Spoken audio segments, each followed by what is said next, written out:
Thinking Basketball Podcast. My name is Ben.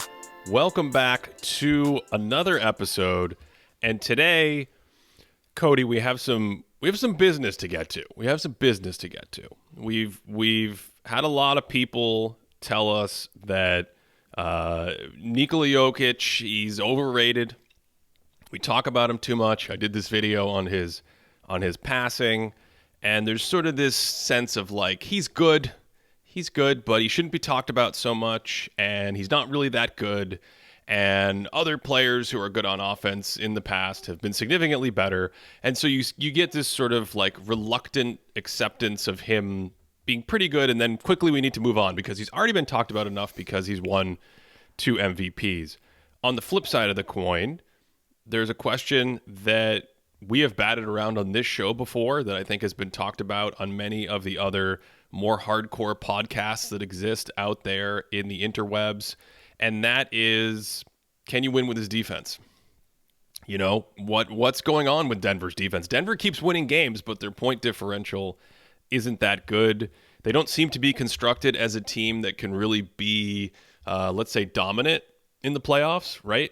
It's more like when they got to the Western Conference Finals in the bubble, they were down 3-1 in each series, and they won in 7 games. And even when you watch them this year, you know, they've been at full health all of a sudden again. The Jamal Murray's getting the wheels back going. Michael Porter's trying to get back in shape. Bruce Brown is out there. KCP is out. We'll talk about these guys, but even then, it doesn't feel like, hey, if Denver clicks, they're going to be like a 70-win juggernaut. It's more like they're really competitive and their offense is really good. And I don't know about you, but I just don't expect them to win playoff series 4-0, 4-1, 4-0 if it all comes together. So there's like, two kind of extreme thoughts here. One is that Nikola Jokic might be the best offensive player we've ever seen. And the other one is that can you win in 2023 with Nikola Jokic's defense as your big man out there? Let's start with the defensive side of this, because I think that's a really big question about whether or not he's the offensive GOAT. And it's a question I really actually want to grapple with, because I think it's in the conversation, Ben. Like, every night you watch him, he's doing something that you're like, this is some of the best passes of the season, period, from anyone. Just in one game. Yeah, he's thrown like 3 of them. It's the second quarter sort of thing. But when you dive into the defense and you watch them play, there's a lot of things that really make me concerned. There's a lot of things that I'm like, when we actually get into a playoff situation and another team's able to like spend all of their time and energy trying to attack them, I don't know. Are you as concerned as me on that? What do you think about their defense right now? I was concerned at the start of the season. As I said, I've been thinking about this concept and this topic for a while because, as I mentioned over the summer when we talked about the greatest careers in NBA history, I always kind of felt this way about Dirk Nowitzki, where if you have a 7-foot big out there on the court that is pretty weak defensively, doesn't provide vertical paint presence, can kind of be attacked out in space. Of course, 15 years ago, they didn't attack out in space as much, but you have to build a roster that can protect against that in some way. And so Dirk is interesting because they won the title in 2011 after being really competitive for like 8 or 9 straight years.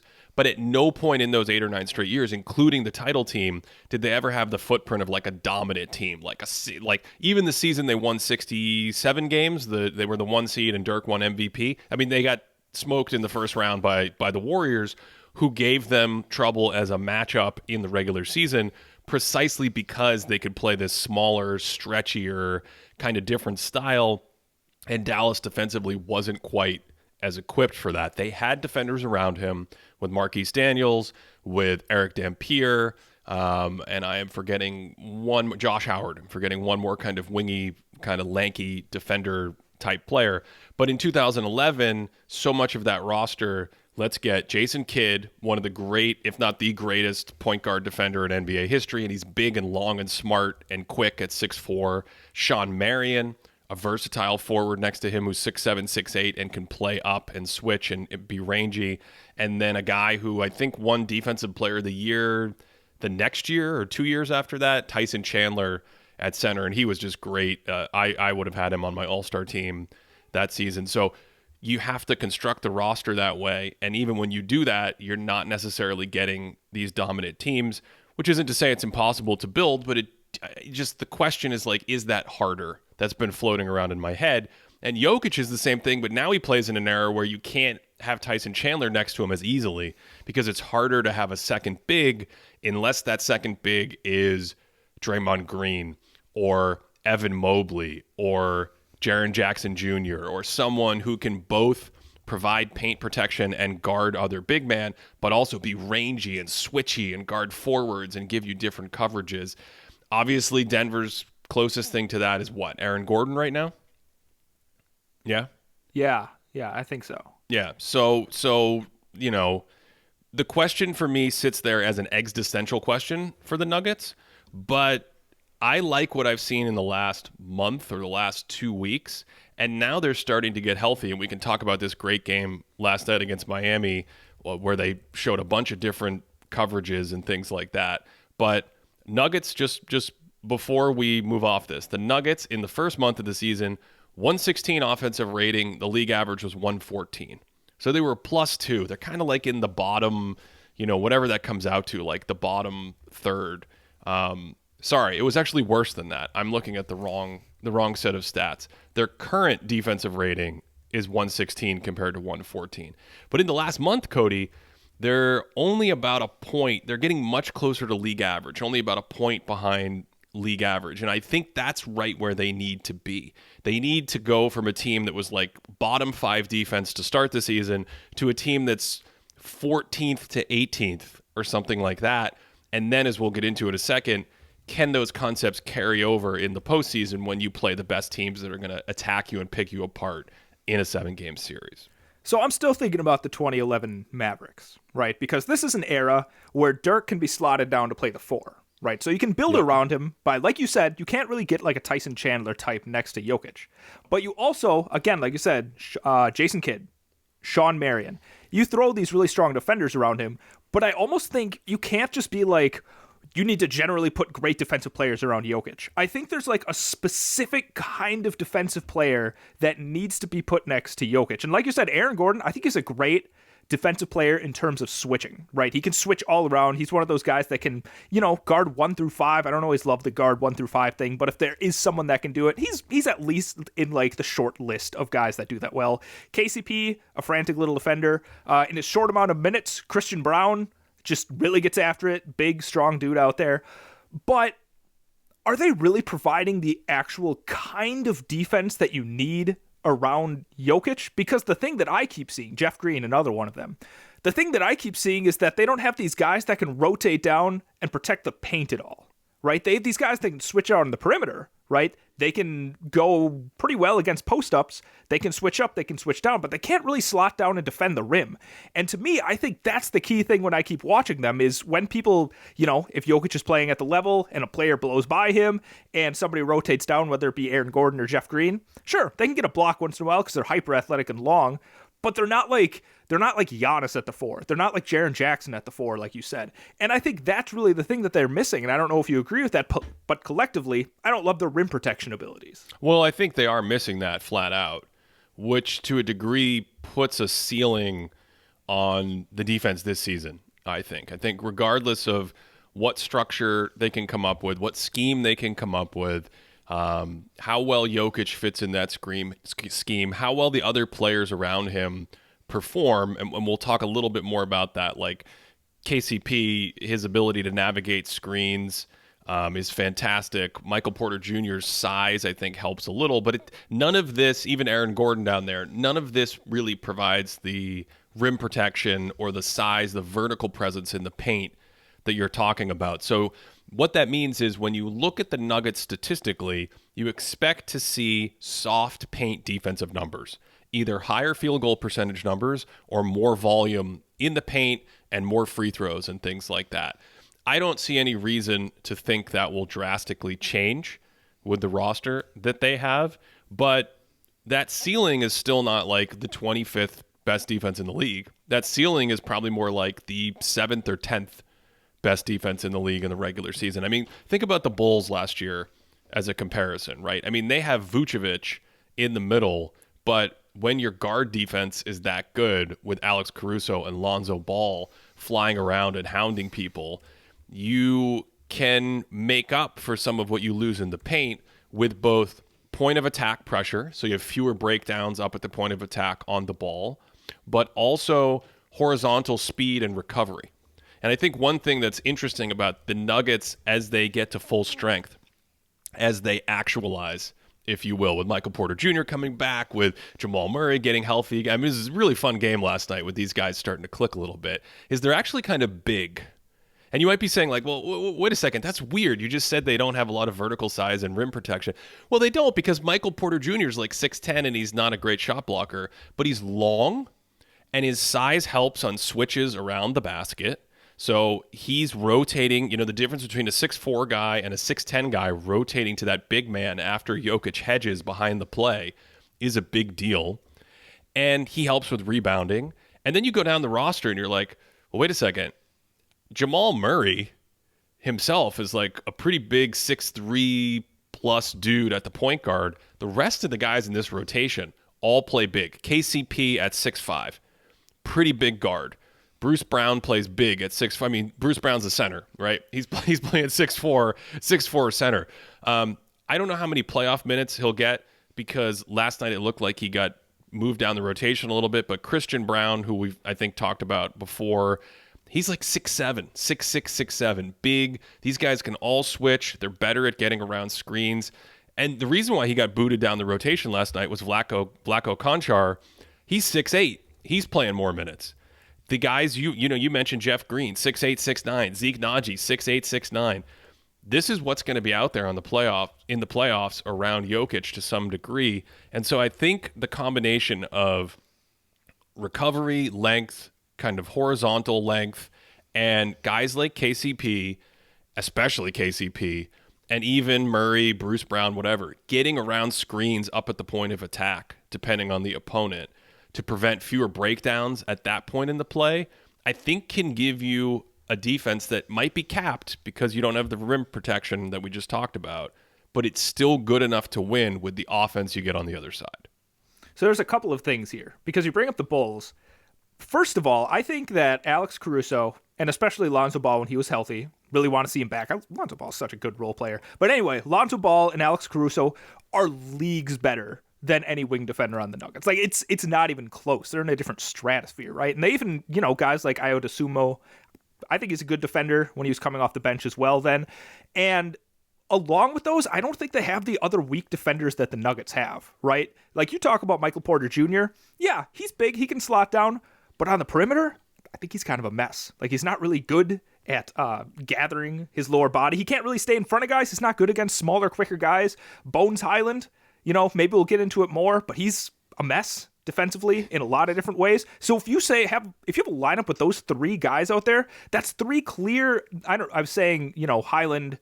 Who are the other two guys I just said? Jokic and Michael Porter Jr. Yeah. These are some guys that have some weaknesses, have some warts. And I think, this popped up in the Christmas Day game between the Suns and the Nuggets. And there's this one point, I think it's in the fourth quarter, might have been overtime, not 100% sure. Chris Paul calls up Michael Porter Jr.'s guy to get the switch, right? So Chris Paul has Michael Porter Jr. on him. Then he calls up Jokic's guy for another ball screen. So you have these two guys that aren't necessarily great at navigating, playing high pick and roll. And Chris Paul's able to just kind of dance in there. I think he ends up missing the pull-up jumper, but he gets a really good look. I think there's too many weaknesses defensively on the perimeter for the Nuggets. Who was Bones Highland guarding Chris Paul on that play?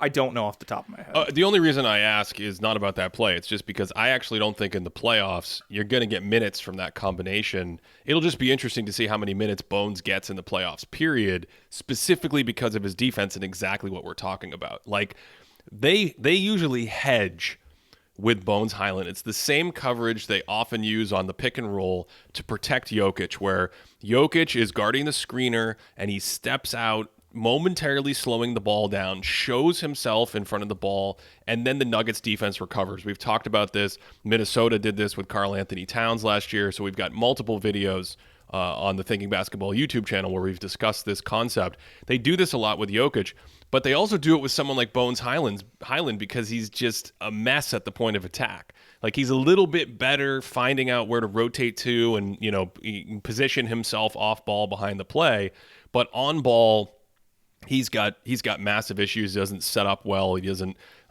react or use his feet well.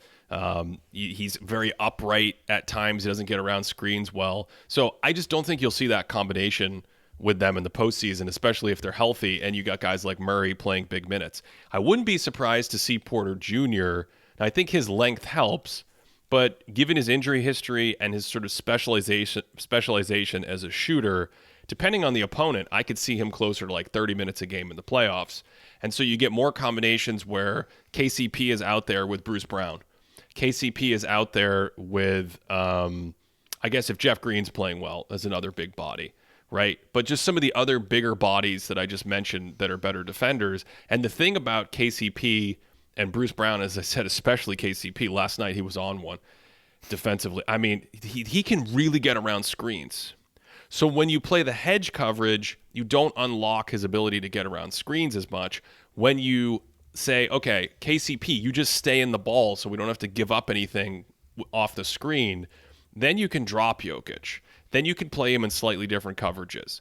And against Miami last night, I don't remember if they zoned. I didn't see all 4 quarters of the game. I watched a good amount of it. But we've seen them sprinkle in some zones with Jokic where the length can help, different curveball you can throw teams. We know they like the hedge. They also have like a high drop or Jokic up at the level where he can maybe keep the ball handler in front of him a little bit as he's backpedaling or as it moves sideways, but he can also high drop, right? He can also get up near the screen, maybe a step or two below the screen and drop from there. And when you do that, guys like Brown and KCP can use their skills to get around the screen, stay with the ball handler. You can switch. The Heat last night, an interesting thing is they ran a lot of staggers, a lot of double screen actions where, you have 2 players involved. And so now Porter Jr., if he gets stuck on a screen, he can switch with KCP. He can switch with Bruce Brown. These are the combinations I'm thinking of that can help the Nuggets have successful defensive possessions in the playoffs against, maybe not every single opponent they hit, but against a lot of opponents they're going to play against. I want to talk about Bones Highland again for a second. So you think there's a chance that he starts getting fewer minutes maybe in the playoffs when it's more matchup dependent, right? Absolutely. I think he's at 21 minutes per game right now because you think of the old Lou Williams, Montrezl Harrell thing with the Clippers, right? Like regular season, night to night, you're a really good offensive player that is leaky defensively. And if no one attacks that, if no one, as you go through 3-4 games a week, no one really exposes that, you can get away with the little stuff you give back defensively, especially when you come off the bench in a second unit. In the playoffs, the rotations are shortened. There's fewer minutes against second units. And if you're Bones Highland and you have these defensive problems, you still might get run because of your offensive pop.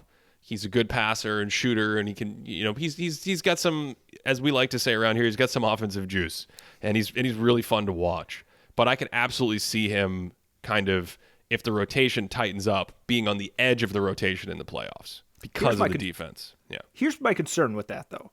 So the last couple of years, we haven't really seen Jokic crest 35 minutes per game in the playoffs, right? It's not like he's going like these LeBron playoff minutes and playing like 46 minutes a game. So there's a chunk of time where Jokic is going to be on the bench in the playoffs. And this year, Bones has played a couple hundred minutes more on the court when Jokic is off than Murray. And what's interesting is when you compare them, when you just look at the statistical profile of Bones without Jokic and Murray without Jokic, they're almost identical. Like, it's shocking. They're both about like 28 points per 75 possessions, maybe around 52-54% true shooting, maybe a smidge below 6 assists per game. And I think that's super valuable and necessary for what the Nuggets have, because besides rim protection, I know we're talking about offense, but it all kind of bleeds together here. What they also don't have, Ben, they have a dearth of creation.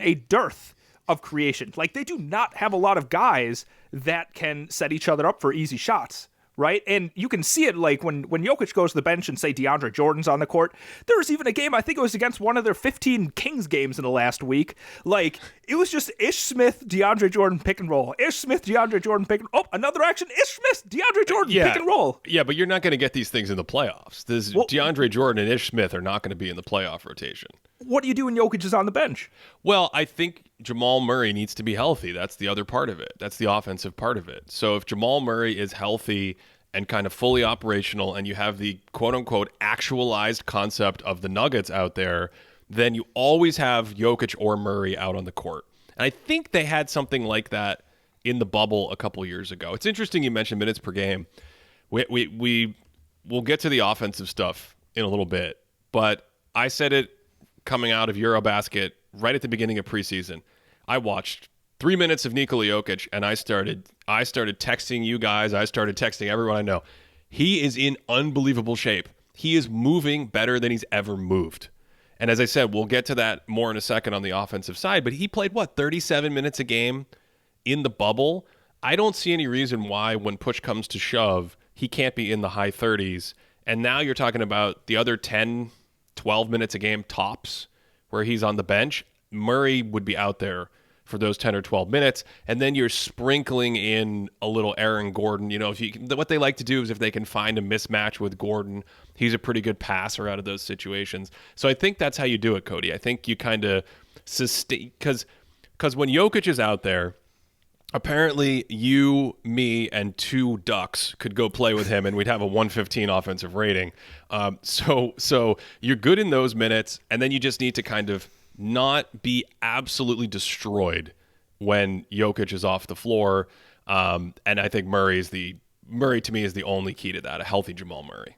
So do you believe in that? Like, do you see Jamal Murray getting to that point again that we saw from the bubble? I think it's possible. Yeah, because if you look at the timeline of his injury, and he's always been an interesting player, and you go back and like read about the training that he had with his dad and sort of like the psychological head games. It's like, as someone who was injured a lot when I played basketball all those decades ago, it's kind of hard to remember that far back in time.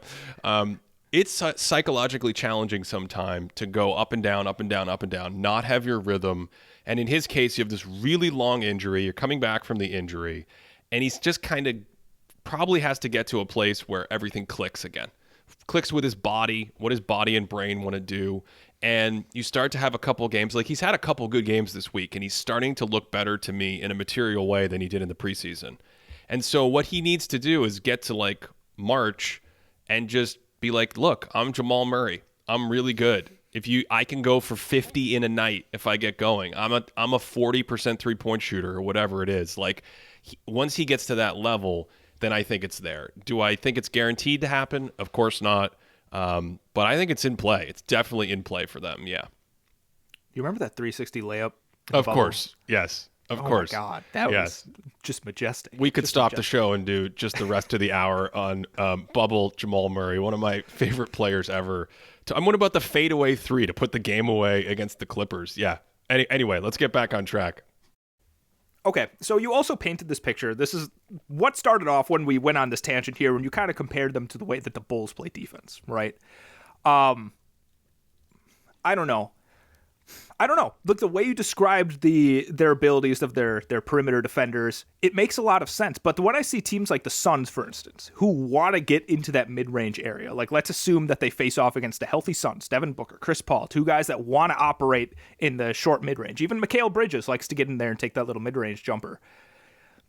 That seems to be a really big Achilles heel of Jokic, right? And, I've watched... he played against Lillard the last couple of weeks. Lillard was just getting right by him to the rim. Chris Paul getting pretty much any mid-range look he wanted against him. I don't know. I feel a little less confident in that defensive scheme than you're talking about it right now. I don't know if you do. I mean, it's still to be determined to me to see how they can survive against teams that have the pull-up 3-point shooting guards and the guards that love to kind of smoke drop coverage in the mid-range, who, these guys can also pass as well. So that's always the question. It's like, well, what if you weren't playing Steph Curry? What would it look like? And it's always unfair. They're like that Rudy Gobert, he got cooked by Steph Curry. It's like I never hear the sentence that Kawhi Leonard, he got 360 cooked by that Steph Curry. You never hear that sentence, but he does it to everyone. So yeah, if they have to go through the Warriors, that's always going to be a thing. But I think Denver having different schemes that they can throw at you, having guards that can be better up at the point of attack, so the guard can help the big man in some of those situations. And then we have to get to, like I mentioned, we've seen zone, we've seen hedge, we've seen drop coverage. We've seen high drops or catch hedges, things like that. What about pre-switching? What about fancier things that you get in a playoff series, and depending on who you're matching up against, you can have something like the Celtics did with Rob Williams last year, where you try to keep Jokic out of more ball screens. If you're playing one of these teams, it's like our offense for the next 50 possessions. I think in the Warriors series, right? It just felt like 65 possessions in a row. They're like, Jokic ball screen, 40 feet away.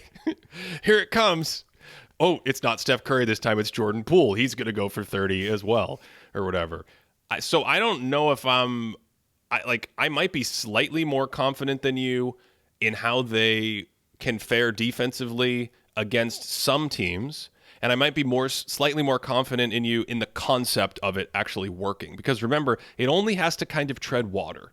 That's all the Denver defense has to do is tread water, because the offense is so good. And unless you have other things to say about the defense, maybe that's the perfect segue to get into why what is happening right now. Does it matter who plays with Nikola Jokic? Can you have the best offense in the league with him and anyone else out there?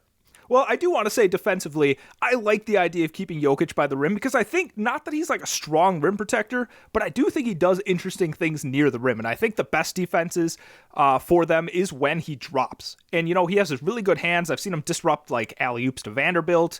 Just his hands in general and his body. He's such a big person that you can't just like fly through him for a layup. So I just, keeping him as near the basket as possible. Like you said, pre-switching stuff, dropping him back more. But yeah, maybe it doesn't matter because we're talking about the best offensive player ever. Do you think this is the best offensive player ever, Ben? Wait a second. I want to go back there for a second. I want to stall. Alley-oops to Vanderbilt? Have you been watching a lot of SEC basketball?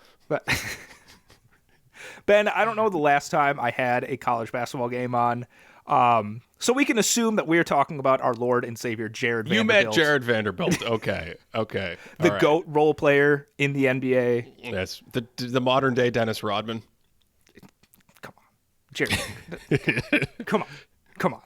Anyway, do you think Jokic is the best offensive player ever? So the first thing that needs to be said, we're going to go into this in more detail. And I think the first thing that needs to be said about this is if you look at like career success or some sustained peak period or whatever, I'm going to want to see what it looks like in the playoffs, right? And we just don't have that sample yet. We have a little bit, and he looks pretty good, but we did not get to see Jokic last year it's like, okay, you do what you can in a small sample, but you don't have enough guns out there. You're totally overwhelmed. So I want to see more in the postseason, and that includes this year. Hopefully it includes next year. Let me get another 20 or 30 games under my belt. Let me get it against better competition. But for the regular season, which is all we can talk about right now, for the regular season, if you look at scoring and playmaking, the combination and the way he does it and the well-roundedness, the mastery of the game, seeing the game a step ahead, and I want to get into a little bit more detail on why I think the offenses are consistently so good with him out there. But Cody, I will go die on this hill. He absolutely is in the conversation for the best regular season offensive player of all time. And I think you can actually make a pretty easy argument that he's the best regular season offensive player of all time. Now, who's in the conversation?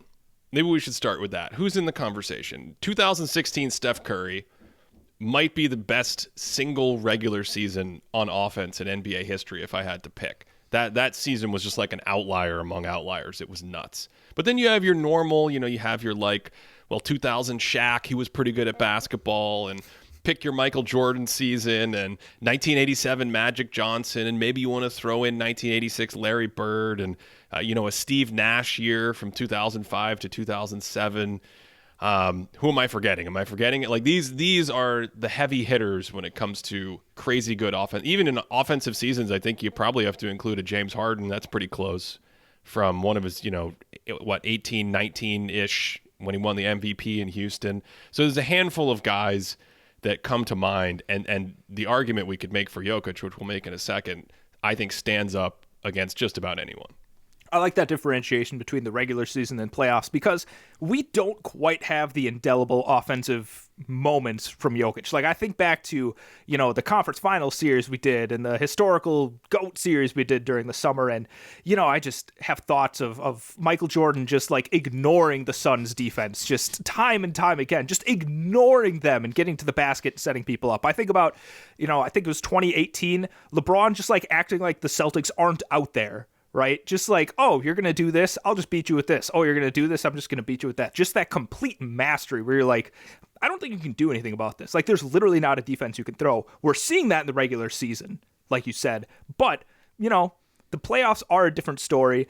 Talking about the regular season, though, Ben, I was diving into some stuff about Jokic. I don't know what to do with this. Like, I'm going to read some numbers to you, which, again, just our favorite thing to do on this show. Some numbers. We can decide. We never read numbers. Yeah. If this is a nothing burger, if this is a juicy, filled pub burger that's just filling every satiating desire that you have. Let's see. Let's talk about it. Is a nothing burger a plant-based burger? Because I like plant-based burgers. No, absolutely not. Nothing burger is nothing. It's just bun. It's just a bun with nothing in it. Does it even have the bun? Then how is it a burger if it doesn't have a bun? It's like air guitar. Like there's no guitar, but there's air, so you're just strumming at nothing. So you're actually eating nothing? Is that how a nothing burger works? You you mimic eating a sandwich? This is interesting. Do you need the buns for it to be a nothing burger? This is clearly more important than the other stuff we were discussing earlier. All right, what kind of numbers do you have for us? Okay. Again, everyone, calm down. I'm not saying that this is definitive for anything, but it's something. It's evidence in the excavation that we're doing here. If you look at on-court team assists per 100 possessions, like the amount of assists a team has when a player is on the court. And then we also look at off-court team assists. So the number of assists a team has when a player is off the court. Okay? So Jokic, his on-court team assists per 100 is just a shade under 33, right? So the Nuggets have 33 assists per 100 possessions when he's on the court. Wow. Ben, I went back as far as play-by-play stats would have it. And I tossed in every player I could think of, right? We're talking like peak Nash seasons, peak LeBron seasons, peak Curry seasons, Harden, Trey, Ja, like CP3, Westbrook, any of these. Only 3 times has a player had an on-court team assist per 100. It's Jokic twice this year and last season. At what level? I don't think you mentioned the level. Above 30 assists per 100. Above 30, okay. Above 30. Only 3 times? Yep. Jokic did it twice, and Steph Curry in 2017 did it once. Here's the real kicker. If we look at the differential, right? The difference between the number of assists you have when you're on versus when you're off, Jokic... Actually, let's start with LeBron. LeBron in 2017 is the second highest I found. A 6.8 differential, right? Meaning his team had 7 more assists per 100 when he's on the court. That's exactly it. So the thinking is that, your ball movement, your kind of ability to create fractures in the defense and then get an assisted bucket because of that. Hockey assists, kick it around, gravity. It's captured here because when LeBron's on the court, very high assist numbers, 7 fewer assists when he goes to the bench. That's the thinking. Exactly. That's the second highest I found, 7 assists. Okay, 7 assists. Jokic in 21 was third, again, just about 7 assists. Jokic again was fourth, about 6.5 assists. What year was that? What year was he fourth? Oh, 2021, 22. They're both in there. Okay. Then we have Nash seasons. We have LeBron. We have Curry. This is clearly a number that says something. Jokic right now, there's a differential of 11 assists per 100 possessions when Jokic is on versus when he's off. Wait, what? 11.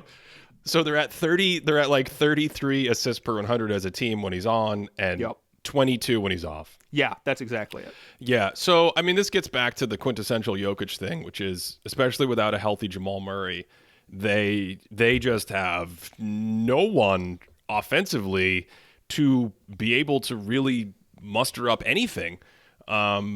Yet somehow when he's on the court with the same players, and the combination of players largely doesn't matter, with the exception of Aaron Gordon. There's a lot of collinearity with Aaron Gordon's minutes this year. They tend to come in and out of the game together, so that juices these numbers a little bit, or you can contextualize them that way a little bit. But like, it doesn't matter what other combinations of Nuggets play. If Jokic is out there, they're the best offense in the league, which in and of itself says something.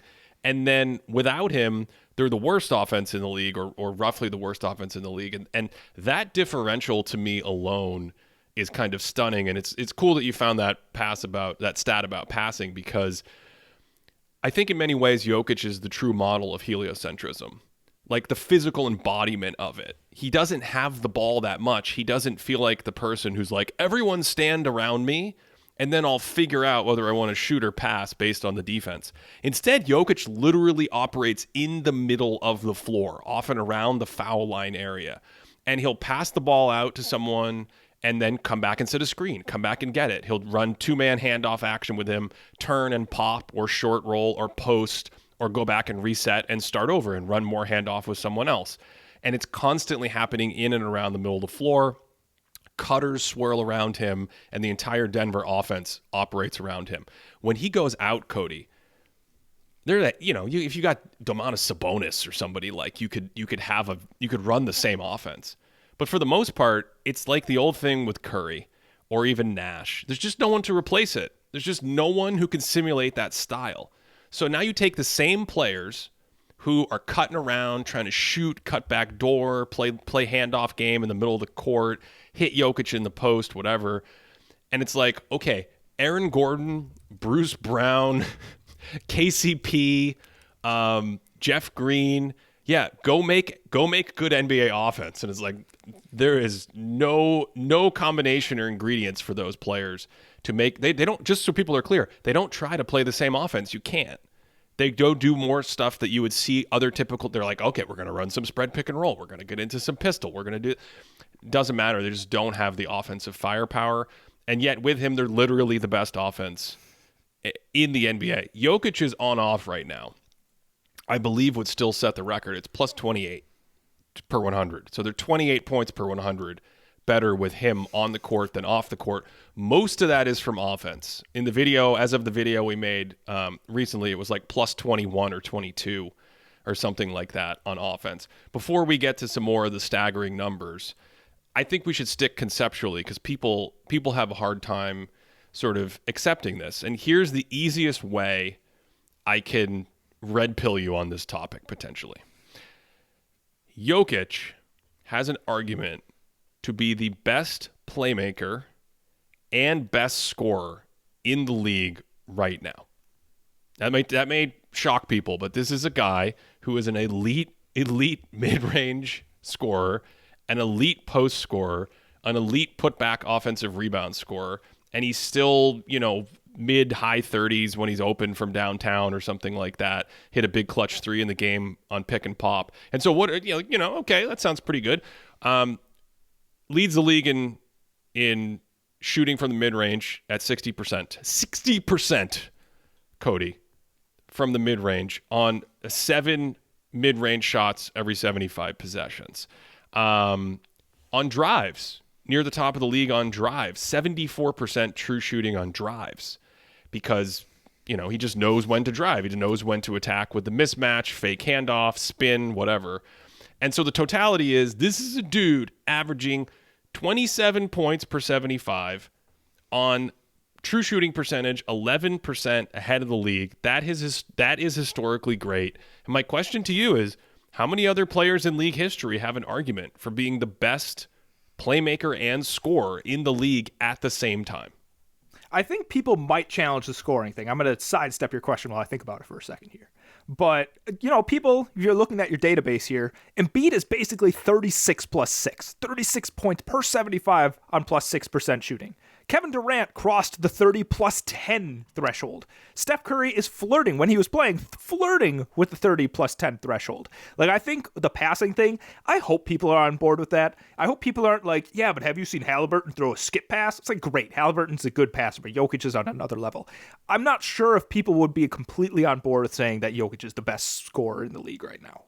So why would you say, how could you make an argument about how Jokic is scoring versus the way that Embiid is scoring versus the way that Curry scores versus the way that Durant scores? Well, I'm a little confused by the framing of the question, because whether other people don't even accept that he's one of the best passers ever, right? So I think the issue is when you can score on demand the way he can and your efficiency is that high, why should I really care about the 3 points of volume that you're giving up? Because in his case, he's giving it up because he's making passes that get layups.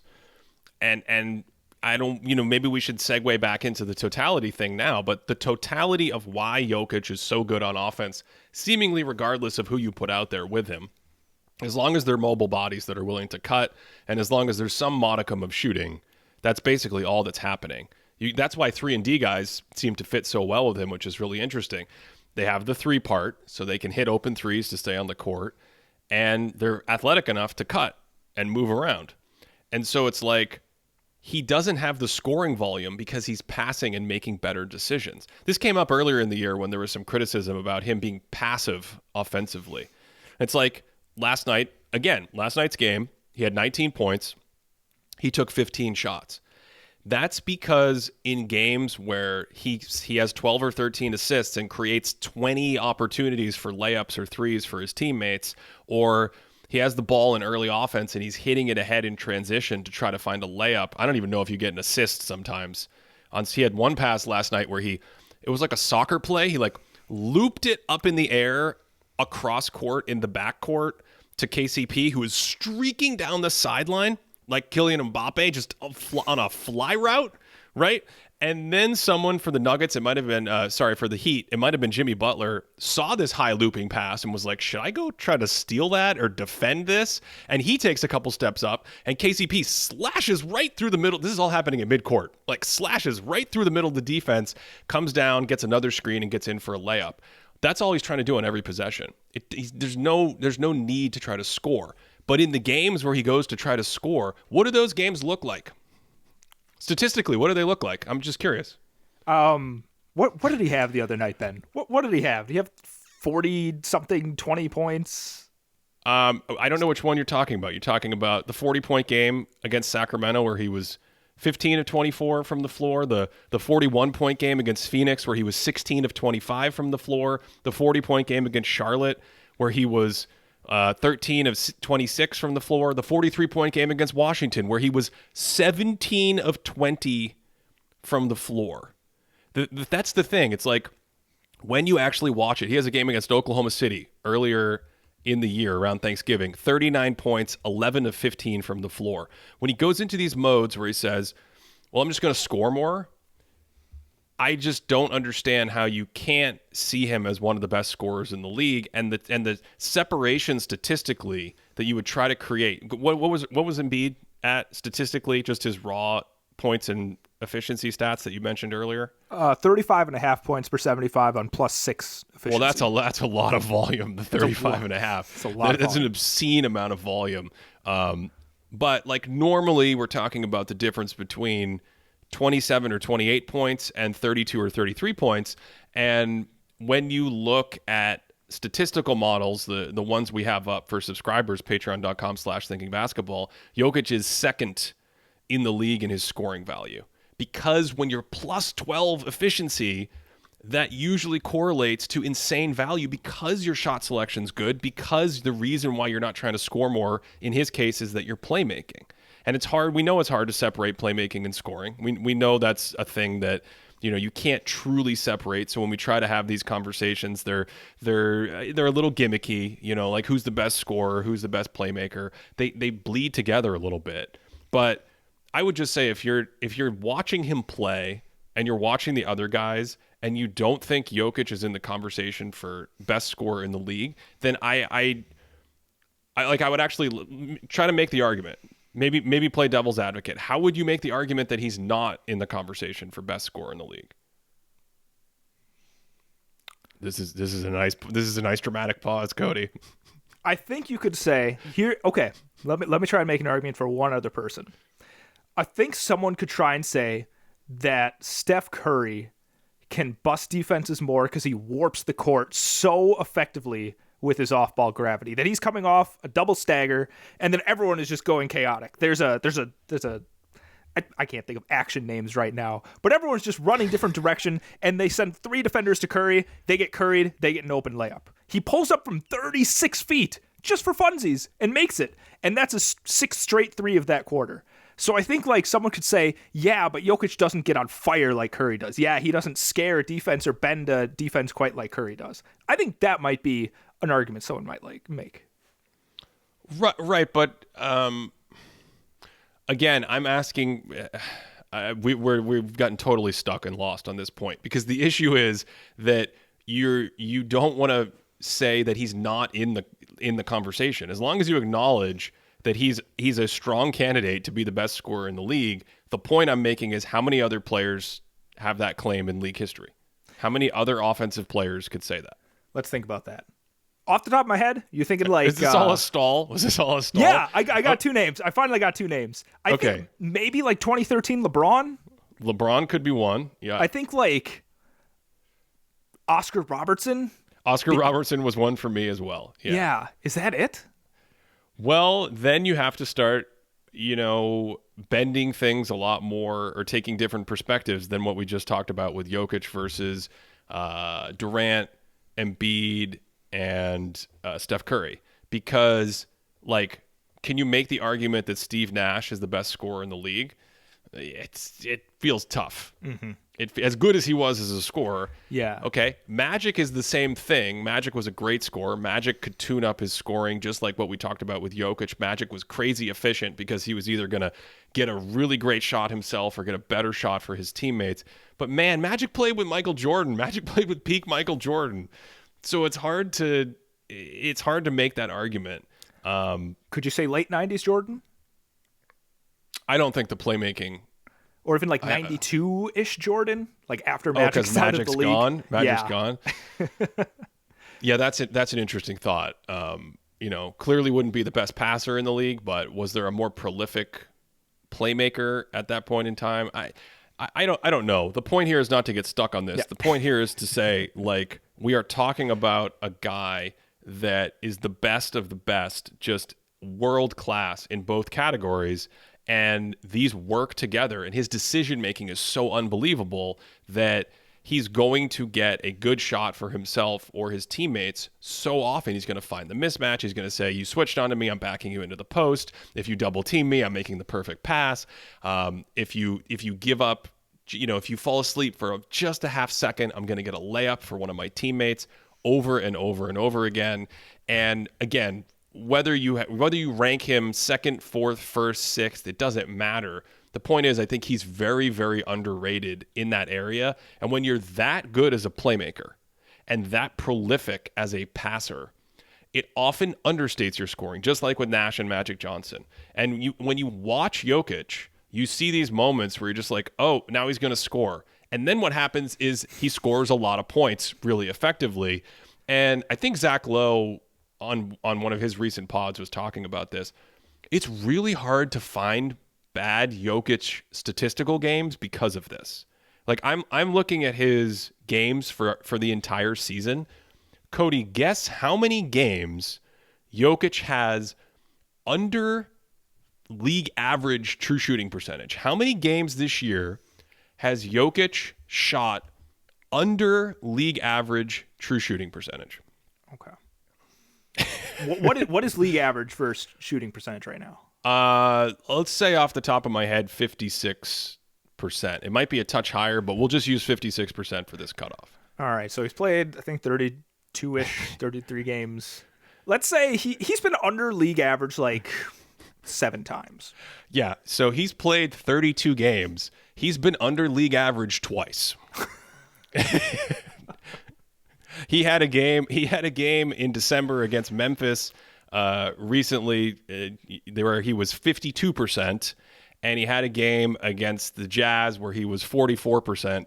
Earlier in the year, the Memphis game, he had 13 assists. The Memphis game was the game that I profiled in the video where he had the top 10. I broke down the top 10 passes within that game. So he's playing a game where he only shoots 12 shots and completely dominates the game offensively with his passing. That's one of the times he was below league average in true shooting percentage. And the other time was in October against the Jazz. And I think it's basically the only time all year he's just really had a bad he was 3 for 10 and 0 for 4 from downtown. And he only played 25 minutes in that game. I can't remember why he only played 25 minutes in that game. It might have been a blowout. I don't know. Anyway, the point is that's absolutely insane. Let me ask you something, because I think this is actually a really good definition of strong offensive player, strong scorer, or something like that. Because I can think of counter examples, right? If you're a defensive coordinator, you're a defensive coach, and you're getting ready to play against the Nuggets and Jokic, what is the weakest part of Jokic's offensive game? Like, what do you want Jokic to do on offense? If you're dictating the game and you're like, all right, we're going to make Jokic do this a lot, what is it that's actually his weakest part? Well, I want to say 3-point shooting, but here's the thing, Cody. He's at 42% from downtown on wide open threes for the last 3 years. So if you make the mistake of saying, yeah, his three balls a little iffy, it's come and gone. I've looked up the raw stats. I noticed that this year and last year he's only at 34%. You watch him, he likes to play around the elbow and free throw line area so much that he just won't worry about being behind the line and shooting threes. And so he'll go through long stretches where he doesn't shoot a lot of threes, and then, maybe he goes 0 for 2 in a game, 0 for 3 in a game. But I think if that was your strategy, if you were like, we're just going to let Jokic take open threes, one, it might not be the best idea because of the actual numbers when he's open versus late clock, needs to force one, something like that. But two, he's still going to find a way to not always settle for the three. That's part of what's so good about him.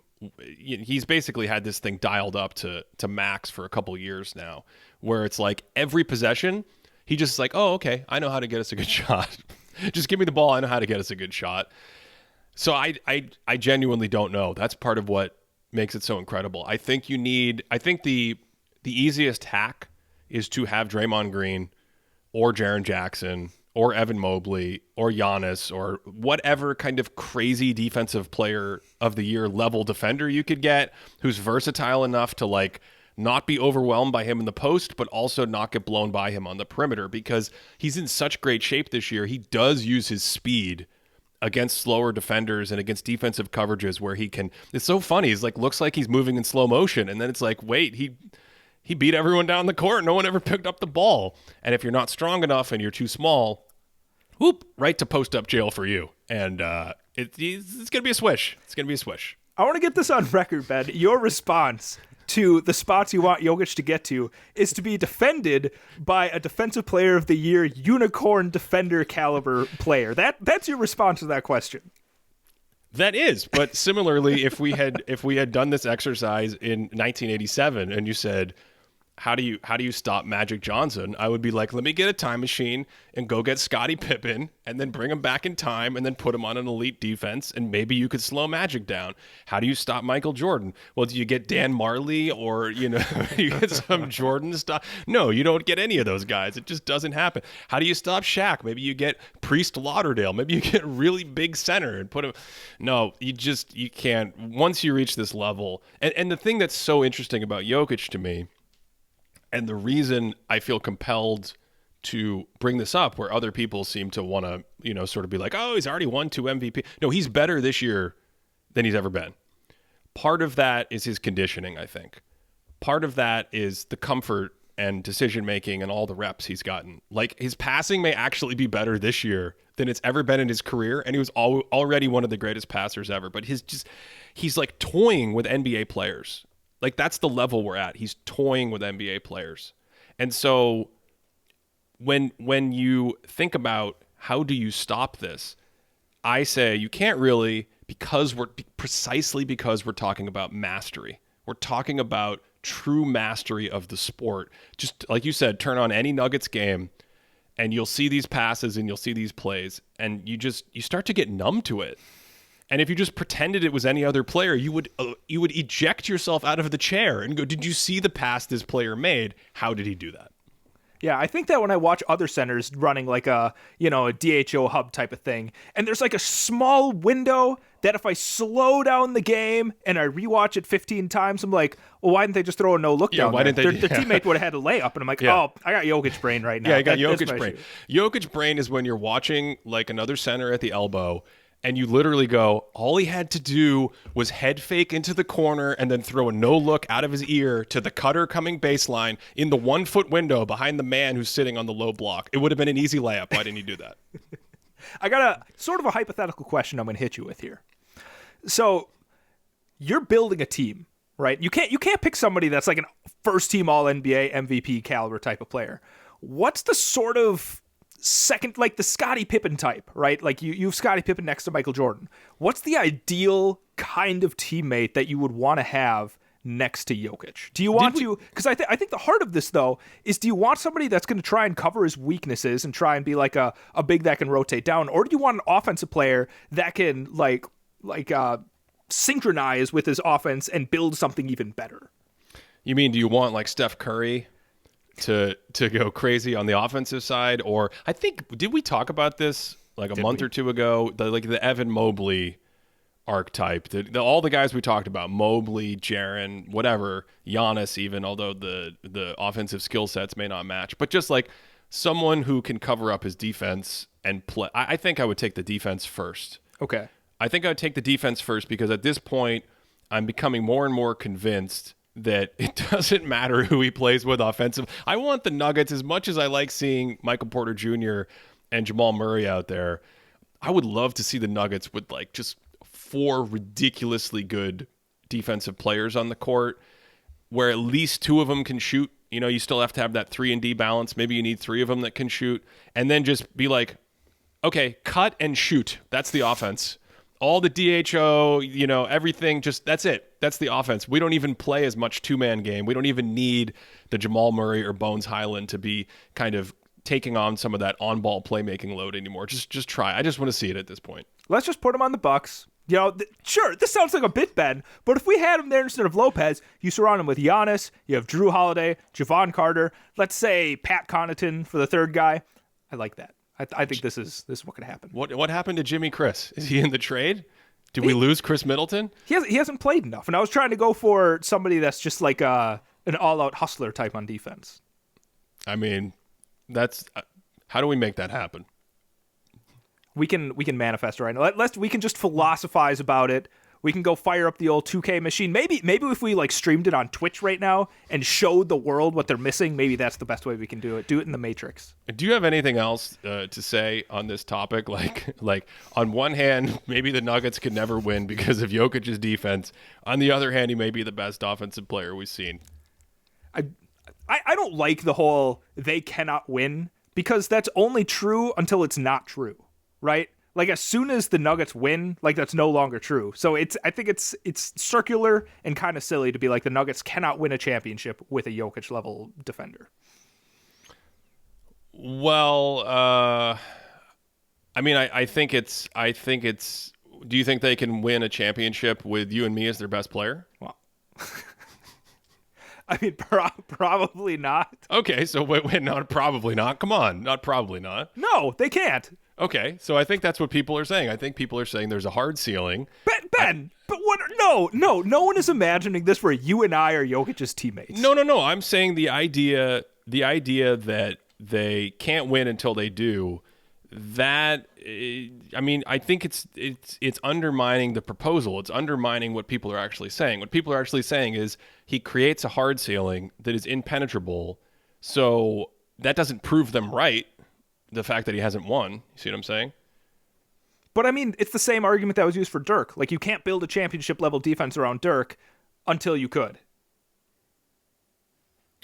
I don't know. Dirk was up 2-0 in the finals in 2006. I think that pretty much punctured like punted that argument into the sun. That's, you see what I'm getting at? Like, Yeah. just so you because just want to see more from the Nuggets first before, because do you actually think that the Nuggets can't win a championship? Is that the way you're going, or are you saying that you actually give credence to people that make that argument?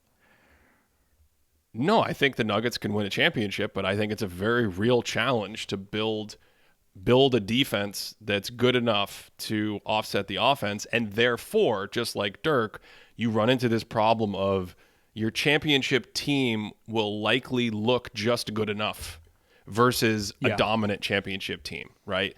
Okay. This is something that we've done a lot of work on. Of course, we've talked about scaling, and people say, well, it's, come on, it's like you're getting into super teams. You're getting into why do I have to care how Steph Curry plays with other All-Stars? It's like because that's how you win. And when you can create greater distance from the other team with the All-Stars around, that's when you create dominance. Bill Russell's Celtics, I guess Mikan's Lakers, but that's even before the shot clock. But Bill Russell's Celtics, to me, had this where Russell's defense was so good that the reason they won all those game sevens and he's undefeated and all that is because his margin of error was giant. So when the other team played up and made it close and the Celtics played down and made it close, the Celtics still had an edge over and over and over again. The Bulls with Jordan were able to generate a pretty dominant edge. I would say the Warriors, this dynasty, was able to create an edge like that, and a number of other teams as well. Some of the Duncan Spurs teams, some of the Shaq Lakers teams, even Garnett's Celtics that first year where they were all healthy before Garnett's injury in 2009. Like, that team statistically was the best regular season team since Jordan's Bulls. And I felt like their troubles at the beginning of the playoffs were a function of, like, we're so much better than you, even when we're hiccuping all over ourselves as we start the playoff run for the first time, and you're trying to play up to us and play well, we still have a margin of error to work with. And the point is that Denver's margin of error is going to appear to be very small, I think, even if they succeed. That's the rub. So that's where I give it credence. I agree with that. Everything you said, I agree with. I reject the absolutist they cannot win a championship with his defense. I think that's the sort of thing I want to get away from. I understand the challenges part of it, and yeah, I'm with you on that. Yeah, no, I reject that as well. But it's still a fascinating discussion. If you want to support this show directly, check out patreon.com/thinkingbasketball. If you want access to some of the stats that we cite during this show, we have a brand new stats board, updates with player stats, team stats. It's a lot of fun. We use it all the time. Patreon.com/thinkingbasketball. That's available in season, updating daily for deluxe members. Otherwise, hope you enjoyed this one. We are turning into a new year, so happy new year everywhere out there, wherever you're listening. And there are a ton of exciting teams and games and things happening that we're going to get to. So I don't know, maybe leave a comment on what you want us to kind of talk about next. We've got some Pelicans videos coming. There's a Shai Gilgeous-Alexander video that we're waiting to get out and publish. But I mean, Cody, you tell me, you've been browsing around the league. Stuff is getting hot. Who are we going to talk about? Who are you excited to talk about in the next few weeks? Listen, you know who my favorite player to watch right now is? Jamal Murray in the bubble? No. Nick Claxton. Oh, I love Nick Claxton on the Nets. I'm not trying to put together any kind of defensive teams right now, but every time I'm watching him, I'm like, this guy, this is incredible. I like the Nets in general. I want to talk more about the Nets coming up. We will have to tease that. That's definitely going to be a topic of conversation at some point in January, because as of right now, one of our stats I had up on the board before we started recording was net rating for teams in the last month, and the Brooklyn Nets, Cody, have the best net rating of any team in the NBA in the last month, and part of that is their defense. Mm-hmm. Yeah. And Ben Simmons is looking good. I like that defensive chemistry between the two. They're a fun watch. They're fun. So we'll get to them and a lot more. Wherever you're listening from, hope you're having a very, very happy new year. And of course, that you are having a great day.